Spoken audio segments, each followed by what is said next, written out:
Bonjour, bienvenue sur jeanpierrevillade.com. Je vous présente un nouveau tutoriel sur la version EBPPay V18 sur le paramétrage d'un dossier. L'objectif de ce tutoriel est de bien vous expliquer toutes les options qu'il faut activer pour bien paramétrer un dossier, mais également toutes les options qui vont vous être utiles dans un premier temps pour le contrôle de la DA-DSU. Dans le menu Dossier, Propriétés, première chose indiquée, ce sont les paramètres généraux. Donc, dans l'onglet Options, il faut cocher Vérifier la cohérence des données DA-DSU, ce qui vous permettra tous les mois d'avoir une vérification de votre DA-DSU. Comme ça, en fin d'année, vous aurez beaucoup moins de choses à vérifier. Vous pouvez également définir par défaut le modèle de bulletin qui vous intéresse tous les mois. Comme ça, vous aurez par défaut ce modèle. Ensuite, ce qui est très important, c'est l'émetteur déclarant. Cette information est indiquée justement pour la DA-DSU. Donc ici, ce qu'il faut indiquer, ce sont les coordonnées de l'émetteur, donc de l'entreprise qui veut faire la DA-DSU. Donc ce n'est que des informations, vous voyez, administratives. Ici, le contact, c'est vraiment la personne qui va être contactée par rapport à cette entreprise lorsque vous allez envoyer la DA-DSU. Donc vous mettez votre nom, le domaine d'intervention, donc domaine administratif ou informatique, votre email et votre numéro de téléphone. Et ensuite, il y a ce qu'on appelle le CRE, c'est le compte rendu d'exploitation. En général, on remet les coordonnées de l'entreprise et l'email du destinataire qui est le même de la personne qui a envoyé la DA-DSU. Donc ça, c'est vraiment la première chose à faire dans les paramètres du dossier. Ensuite, dans Propriétés, il faut aller dans Coordonnées. Donc là, dans Coordonnées, ce n'est vraiment que des informations administratives concernant la société dans l'onglet Adresse. L'onglet Contact, c'est éventuellement le responsable de la société ou le responsable de la paye.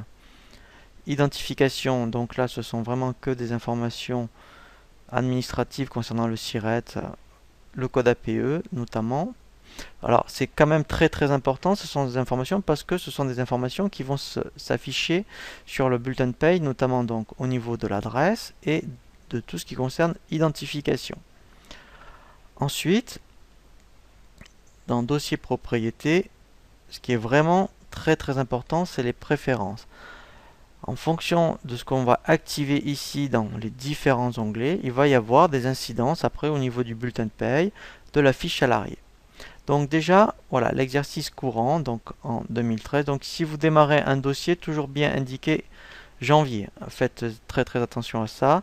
Donc la section prud'homale, donc ça a une incidence dans la DA-DSU. Donc là, il faut indiquer à quelle section prud'homale vous appartenez. Donc si vous ne faites pas partie de l'industrie, commerce ou agriculture, ça sera activités diverses. Si vous êtes une entreprise de travail temporaire, là vous cocherez ici. Donc le code INSEE, donc ça effectivement ce sont des informations que vous allez indiquer. Alors ça aussi ça a une incidence par rapport à la DA-DSU. Donc le code INSEE dont vous appartenez. Le numéro d'agrément ANSP, ça c'est vraiment si vous êtes une association ou société d'aide à la personne. Là c'est vraiment si vous faites partie de le secteur agricole. Ici l'effectif de la société. Donc lorsque vous commencez, la première année en tout cas, c'est vous qui allez le saisir. Là je vais faire annuler, mais après je dirais les autres années, c'est EBP qui va gérer l'effectif. Alors ça c'est très important, notamment par rapport à Fillon. La fraction du dossier, ça c'est par rapport à la DA-DSU, donc par défaut on indique 1 sur 1. C'est très rare, mettons qu'on indique 2 sur 2, ou c'est quand on veut différencier des cadres et des non-cadres, mais en général on laisse 1 sur 1. La convention collective, donc là il faut absolument indiquer la convention collective dont vous faites partie, puisque c'est une information qui est obligatoire sur le bulletin de paye. Donc là après le libellé va s'afficher. Ensuite, donc la numérotation automatique des matricules, donc là vous allez laisser cocher par défaut. Donc à chaque fois que vous allez créer un salarié, il va immatriculer automatiquement les salariés. Donc les régulations, voilà, donc là je vous conseille de laisser mensuel. Alors il y aura vraiment un tutoriel proposé à cet effet, à quoi ça sert justement les régulations. Donc pour que ça ne soit pas préjudiciable pour l'employeur et le salarié, je vous conseille de laisser mensuel. Ça, c'est très important, le prorata des entrées-sorties. Effectivement, lorsque vous faites une embauche ou lorsqu'il y a un salarié qui sort, eh bien, vous pouvez proratiser le plafond. Donc, si vous laissez cocher, il va se proratiser tout seul. Donc là, je vous ne conseille pas de laisser de cocher afficher uniquement les profils, voilà, parce qu'il n'affichera que les profils qui correspondent au statut des salariés. Je vous conseille de laisser tous les profils affichés par défaut de ce que vous propose EBP. Donc là, le type de paye, donc si vous êtes en type de paye classique, ce sera standard. Si non, en MSA, ça sera agricole. Et BTP, ici, vous choisirez le plan de paye. La gestion des acomptes, vous pouvez... Voilà, donc si vous laissez cocher, il y aura par défaut un onglet qui va s'activer, vous verrez dans l'onglet bulletin, pour gérer éventuellement la gestion des acomptes. Sinon, vous le décochez. Donc ça, c'était pour l'onglet paramètres. L'onglet congé diff, donc là, il faut indiquer si vous êtes en jour ouvré ou en jour ouvrable. Voilà. Si éventuellement vous avez une autre gestion, vous cochez ici autre, mais en général c'est jour ouvré ou jour ouvrable. Si vous avez des congés supplémentaires prévus par votre convention collective, vous pouvez les indiquer ici. Donc si vous avez, mettons dans votre convention un jour de plus qui l'indique, ici vous mettrez 1 et automatiquement il y aura un jour de plus dans les compteurs pour chaque salarié. La provision des congés payés, ça c'est vraiment intéressant parce qu'il y a un état qui est proposé pour la provision des congés payés. Donc là, il faut que vous connaissiez le taux de charge sociale et le taux de charge fiscale. Si vous ne le connaissez pas, votre expert comptable vous l'indiquera, ça ce sont des choses qu'ils connaissent. Ensuite, le DIF. Donc là, effectivement, si vous avez 20 heures par an, vous laissez ces informations par défaut. Sinon, vous le modifiez si votre convention propose d'autres contingent d'heures. La clôture du DIF. Là, en général, on indique décembre. Comme ça, ensuite, après, effectivement, ce qui serait intéressant, c'est que après, au 31/12, vous pourrez éditer un courrier pour le DIF. Voilà, donc la clôture des congés payés. Donc par défaut, c'est le mois de mai, sauf au mois d'avril si vous êtes dans le BTP. Et ici, c'est vraiment intéressant. C'est pour le décompte des congés payés. Donc si vous avez des congés payés par ancienneté, vous pouvez dire je vais d'abord décrémenter les congés payés sur ancienneté et s'il en reste sur N-1, ou d'abord N-1 et après ancienneté. Donc là, c'est au choix. L'onglet banque, ça c'est la banque de la société. Donc si éventuellement vous générez des virements, il faut indiquer la banque. Alors je vous indiquerai où il faut le créer parce qu'ici en fait on peut aller chercher la banque une fois qu'elle est créée. Donc je vous indiquerai effectivement dans un prochain tutoriel les paramétrages qu'il y a à faire au niveau des banques et au niveau des caisses. Donc ça marche ensemble. Ensuite, pareil pour l'onglet URSSAF, effectivement, donc là, pareil. Au niveau de l'URSSAF, on va indiquer toutes les coordonnées que vous aurez indiquées dans les organismes au préalable. Parce que là, vous voyez, par défaut, il propose l'URSSAF de Paris, mais si vous êtes, admettons, à Loire-Atlantique ou autre, il faudra d'abord aller le créer. Donc je vous indiquerai où ça se trouve dans un tuto au niveau des organismes.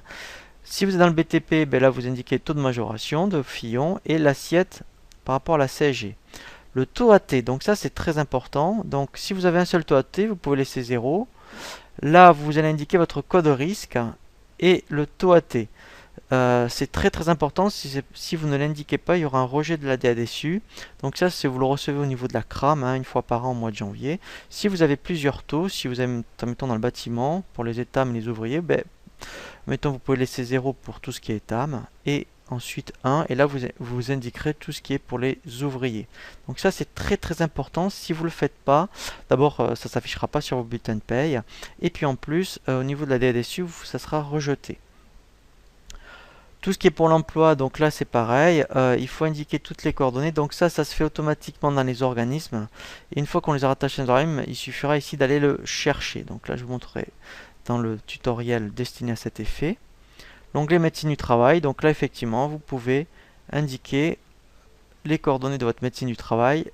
L'onglet siège, si le siège et l'établissement est différent, vous cochez ici siège autre que le dossier et là vous indiquerez les coordonnées de la société. Voilà, sinon si vous ne le cochez pas, pour lui le siège et la société c'est la même chose. Donc ça, voilà, l'onglet taxes, alors vous pouvez le cocher que en fin d'année. Parce qu'en fait, c'est très très important pour la DADSU. C'est vraiment ici qu'il faudra aller pour indiquer les montants, je dirais, des assiettes salariales. Puisqu'en fait, ici, c'est vraiment la masse salariale qu'il faut indiquer au niveau des bruts pour chaque taxe. Il n'y a que ce moyen-là pour l'indiquer au niveau de la DADSU. Donc là, pour l'instant, je le décoche. Et l'émetteur déclarant, donc là, voilà, il faut indiquer, voilà, si, vous voyez, si je l'avais indiqué dans les paramètres généraux, ce qui a été le cas, donc je n'ai pas besoin de le réindiquer. Si éventuellement c'est différent, et bien après, voilà, donc là je vais saisir, admettons si c'est votre expert comptable, éventuellement qu'il fait les coordonnées de votre expert comptable qui va émettre la DADSU. Sinon, vous voyez, par défaut, il va aller chercher l'émetteur déclarant que j'avais indiqué dans les paramètres généraux. Voilà pour le paramétrage d'un dossier de paye sur la version EBP Pay version 18. Je vous dis à très bientôt sur jeanpierrevillette.com pour un nouveau tuto.